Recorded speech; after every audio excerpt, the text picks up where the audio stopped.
Bonjour à tous, c'est l'heure de faire les comptes pour savoir comment est gaspillé votre argent. Dans ce gaspillage, le projet de curage de la lagune n'est que la partie visible de l'iceberg. Ce que vous voyez n'est qu'une infime partie de l'argent gaspillé. Et le dernier gaspillage, c'est la signature en urgence par Madame le maire du devis de curage à 99 500 €, alors qu'un devis à 47 368 € pour les mêmes travaux a été rejeté le 6 mars 2025 par le conseil municipal. Je sais, vous pouvez vous autoriser à penser qu'il y a une ou deux personnes ou un parti politique qui se gave. Et ça, je pourrais pas vous empêcher de penser ça. Impensable aussi jusqu'en 2020. Les travaux de lagunage étaient subventionnés à 80%. Mais le maire de l'époque, Jean-Claude Lemaire, n'a jamais souhaité curer la lagune. Bilan des courses, 80% de subventions perdues. Et pire encore, la commune de Joux-la-Ville ne dispose pas des fonds nécessaires dans les budgets d'assainissement pour curer la lagune. Eh bien parce que ça n'a pas été prévu. Vous payez la taxe d'assainissement depuis 35 ans, et dans le budget primitif publié le 2 juin 2025, il n'y a pas de somme prévue pour le curage. Il va falloir donc emprunter ses ballots quand même. Autant de défauts de gestion sur un seul projet, c'est calamiteux. Quelle est la logique qui a mené à cette débâcle? Faisons un peu d'histoire. En 2015, la loi NOTRe est votée. Elle grave notamment dans le marbre que les compétences eau et assainissement vont être transférées aux communautés de communes à partir du 1er janvier 2026. Après avoir pris ses fonctions en juillet 2023, M. Jean-Pierre Carré, nouveau maire de Joux-la-Ville, découvre que la lagune n'a pas été curée depuis 35 ans. Il s'attelle au projet. Fin 2024, une conseillère municipale ayant comme objectif de prendre la place de M. Jean-Pierre Carré s'arrange avec l'ancien maire pour s'opposer systématiquement au projet présenté afin de le discréditer auprès de la population. Le 6 mars 2025, en opposant systématique, l'ancien maire et le conseil municipal, sans que cela se voie de trop, rejettent le devis de curage de la lagune de 47 638 €, présenté par l'ancien maire, M. Jean-Pierre Carré. Ce projet économique d'épandage des boues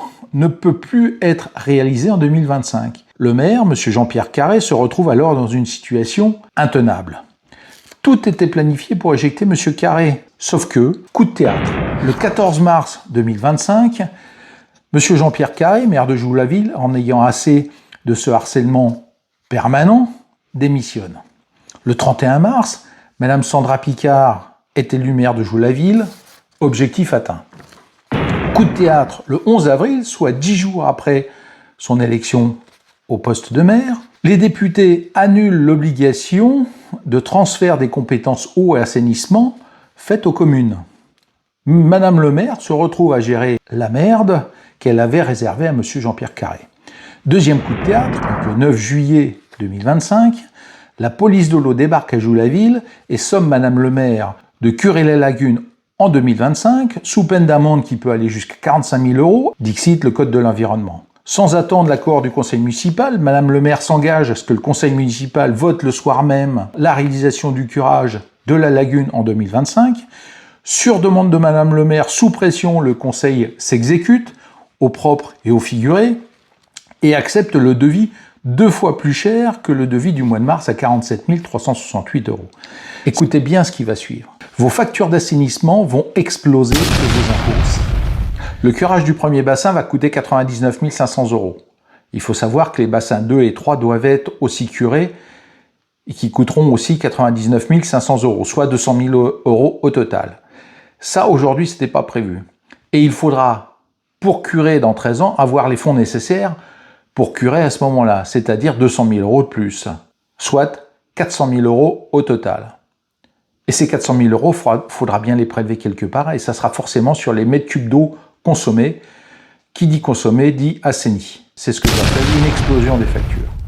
Et Mme Sandra Picard et M. Jean-Claude Lemaire savent qu'ils en seront directement tenus pour responsables. Et la solution, c'est tout simplement que la communauté de communes endosse la responsabilité à leur place, ni vu, ni connu. Lors du conseil municipal du 6 mars 2025, M. Jean-Claude Lemaire explique la méthode. Il faudrait faire un emprunt et ensuite transférer la compétence à la communauté de communes. C'est pas ma faute, c'est la faute des autres. Une technique habituelle chez lui. Et combien aurait dû débourser la commune de Joux-la-Ville pour ces curages? Avant 2020, le curage aurait coûté 50 000 €. subventionné à 80%, soit un restant à charge d'environ 10 000 €. Au mois de mars 2025, avec la proposition du maire de l'époque, M. Jean-Pierre Carré, le restant à charge était de 47 368 €. Et au mois de juillet, 4 mois après, le 6 mars, avec la police de l'eau sur le dos, le restant à charge est passé à 99 500 € pour le curage du premier bassin, sous contrainte d'une amende salée et d'astreinte salée également.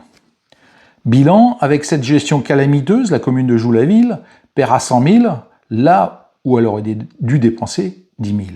Les 90 000 € de gaspillés, c'est tous les symptômes d'une gestion calamiteuse. Absence de planification de travaux et incapacité à prévoir à 15 ans, gestion du dossier dans l'urgence et techniques de curage coûteuses, gestion plus que douteuse des finances de Joux-la-Ville. Et si vous ajoutez à ça la volonté de nuire à M. Jean-Pierre Carré, le maire de l'époque, en rejetant le devis de 47 368 € et avec intervention de la police de l'eau, vous obtenez 90 000 € de gaspillés. Quel est le bilan des conseillers municipaux dans cette affaire? Pitoyable, lamentable, désastreux, des conseillers municipaux à qui on raconte n'importe quoi, qui croient tout ce qu'on leur dit, qui votent n'importe quoi, sous prétexte qu'on leur dit comment voter. Et on est revenu au Moyen-Âge, quand le châtelain dirigeait ses serfs. Et la définition du serf, issue du Larousse, le serf ne s'appartient pas. Ils sont tous la propriété d'un maître qui détient sur eux un pouvoir absolu. Et le serf en latin vient tout simplement de servus, qui est tout simplement esclave. Quel bilan pour Madame le maire et Monsieur Jean-Claude Le Maire? Payer 100 000 € alors que ça aurait dû coûter 10 000, c'est débile. Je ne sais pas quand toute cette gabegie va finir, mais ça serait bien que cette gabegie finisse très rapidement. Leur gestion calamiteuse du dossier du curage de la lagune montre qu'ils sont incapables d'anticiper, incapables de gérer et incapables de prévoir.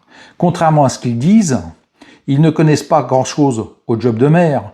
Seul leur intérêt personnel prime sur tout le reste.